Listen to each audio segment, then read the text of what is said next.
The very first time I went snowboarding, I almost didn't make it down that mountain. And that may surprise some of y'all because I ended up becoming a ski instructor. I was also a whitewater raft guide, basically a wilderness adventure guide, backpacking instructor, all this stuff, right? I can't believe I actually went into that industry given how awful my first experience was. But the reason why I'm talking about this is because the reason I almost didn't make it off that mountain is because it was men who took me. Young men. So, I'll give them that. And these were actually nice guys. These are my friends in school. They were nice guys. They still are. But this is what I'm talking about. So sometimes men take women into the wilderness to humble them, to put them in danger, and then be the hero that saves them. To basically, someone put in my comments, wilderness violence. I love that term because there's so many women and children who get harmed by the violence of the wilderness because men put them in those positions on purpose. It's calculated a lot of times. There's even a term I just learned yesterday called alpine divorce, which is like an inside joke among men of how you get rid of your wife, take her on something she can't handle. The reason why I'm talking about this is that men are socially conditioned to be utterly selfish and to not take care of people. So if you are looking into getting into outdoor sports, do not do it with a man. Don't go on a first date doing that crap unless you are good at it already and know what you're doing. Do not assume that man is going to prepare you in a way that will keep you safe. And this comment is, read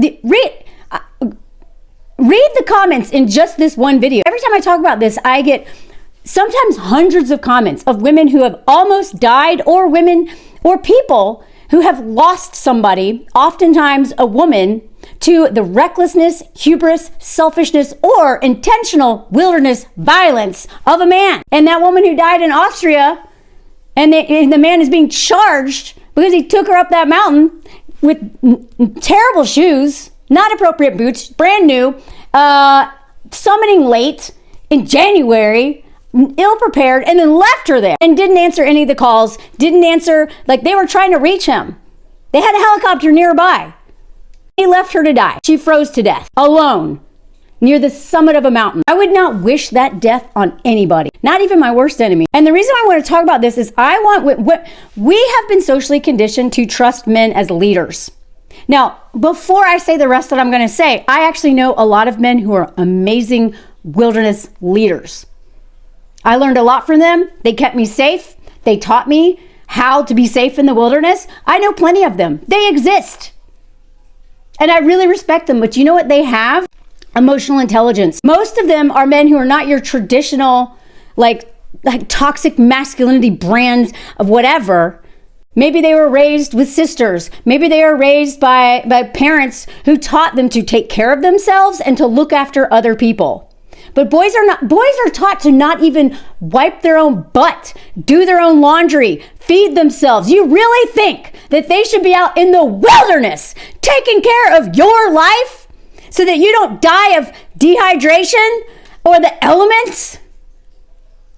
They literally are so bad at taking care of themselves. Why would you think they would take care of you? Even the most well-meaning guy won't think about taking care of people because they are not conditioned to do that. And unless they were forced to do that or, had to in their family system or were taught to take care of themselves and other people, they are going to put you in danger just by their own ignorance, yet hubris, just because of their own lack of understanding of how to respect, care for, and keep other people safe. Not just physically safe, emotionally safe too. So I'm going to tell you what happened on that mountain real quick, and then I'm going to give you some examples of just some of the comments. Now, I'm just going to talk about skiing today. I have plenty of examples from all the other outdoor sports I've done, but skiing and snowboard. The first time I went snowboard, I was from Tennessee, never been on a mountain before, I'd only seen snow like a little bit, put it in Snoopy's snow cone machine and, put red dye on it and whatever. I didn't know snow. I didn't know how to survive in weather that cold. A friend of mine, she gave me her snowboard and her boots to use. And these guys, again, who were nice, well-meaning guys, but didn't understand what they took on in inviting me. Now, they knew I'd never snowboarded before, and they knew I'm from Tennessee.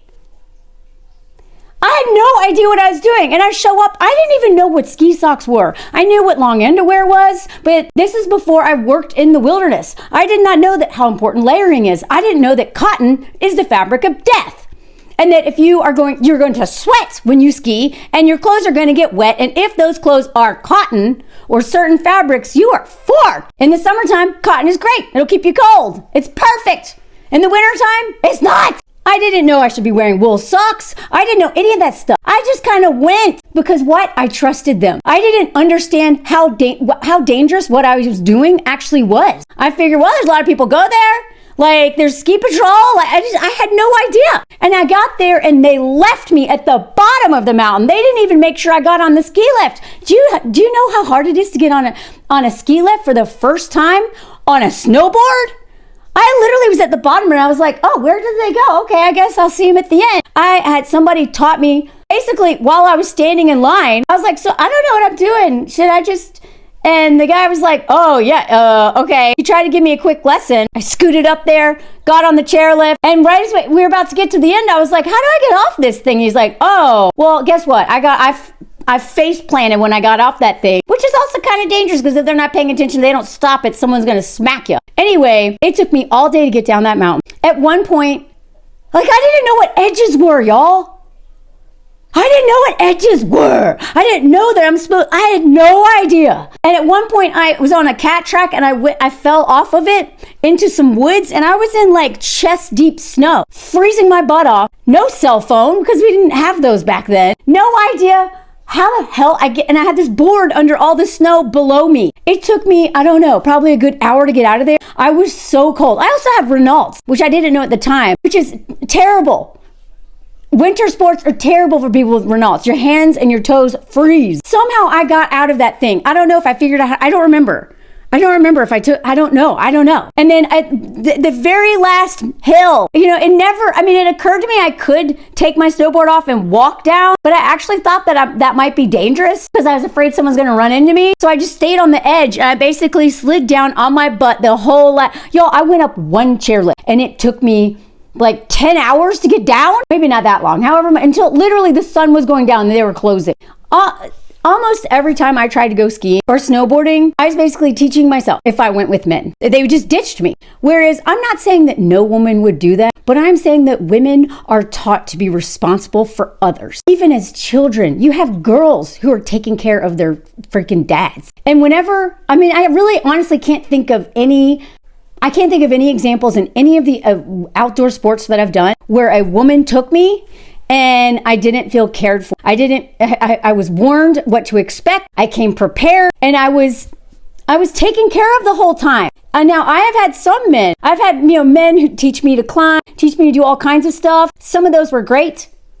And a lot of those only did it so they get in my pants. So I'm talking about this so much because this isn't even just like abusive men who do this or just toxically masculine men who are out there. They're not, even if they're not intentionally doing it, so many men will invite you to do things that are actually quite dangerous and you may have no experience in it. And the thing that sucks the most is a lot of women partner up with men because the men promise they'll teach them something because they really want to get into the outdoors. The outdoors honestly saved my life. It was like my church. It kept me from dating dudes. It kept me from being upset. Like in the wilderness, I had no mirrors. I had no media. I was just out there learning survival skills, learning leadership skills, and relying entirely on my personality to build community. And it did so much for my confidence. Wilderness and outdoor stuff doesn't have to be dangerous. It is particular humans that make it dangerous. And what I hate is that so many men ruin women's relationships to the outdoors, their future relationship is something that they may actually have loved because they took them out there and traumatized them. Luckily, I was either dumb or stubborn enough to keep doing it. And I was put in danger a lot of times and luckily nothing ever happened to me. And I really wanted to get into the outdoors. I had the will. Luckily did not deter me from doing it anyway. But God, they could have. Something that I grew to love because of their social conditioning to be completely, utterly overconfident, selfish, and not respect human life. And then they get in over their head, too proud to even admit that. Sometimes women get killed.